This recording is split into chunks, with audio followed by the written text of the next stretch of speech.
première thématique que je voulais aborder avec vous, c'est quoi une stratégie RSE vraiment robuste? Il y a beaucoup d'entreprises qui se revendiquent de la RSE robuste, qui font plein de com sur les réseaux, qui, du coup disent: «Bah, voilà, nous on fait de la RSE et tout ça» et en fait, pas particulièrement, quand on regarde un petit peu de près la robustesse de leur démarche. Donc déjà, une démarche robuste, c'est quoi? C'est une démarche, un qui a une analyse de matérialité qui est solide sur l'analyse des enjeux et des impacts. 2, c'est, une entreprise qui va, pouvoir traduire en fait l'ensemble en choisissant les enjeux prioritaires, des engagements et puis des plans d'action associés. Et puis 3, dont on va avoir un comité qui va piloter en fait l'ensemble de ces sujets avec des responsables sur les actions, un délai qui va être limité dans le temps, des indicateurs qui vont être suivis pour la performance et qui vont permettre d'évaluer et de faire l'amélioration continue de la démarche.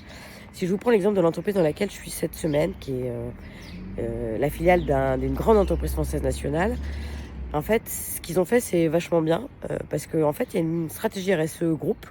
L'erreur aurait été de l'appliquer telle quelle, sur toutes les filiales, alors que les filiales peuvent avoir, des objectifs et d'ailleurs, des métiers, très différents. Et donc là, ce qu'ils ont fait, c'est que non seulement ils ont adapté la stratégie nationale à leur échelle locale et en plus dans chacun des services ou chacune des BU, des business units ou des, domaines d'activité stratégiques, en fait, chacun a redécliné la feuille de route en fonction de ses propres enjeux. Dans le cas présent, c'est une entreprise qui est présente, sur tout le territoire de la Nouvelle-Aquitaine. Donc vous imaginez bien que quand on est situé à Limoges, à Bordeaux ou à Bayonne, il y a un certain nombre d'enjeux qui ne sont pas les mêmes.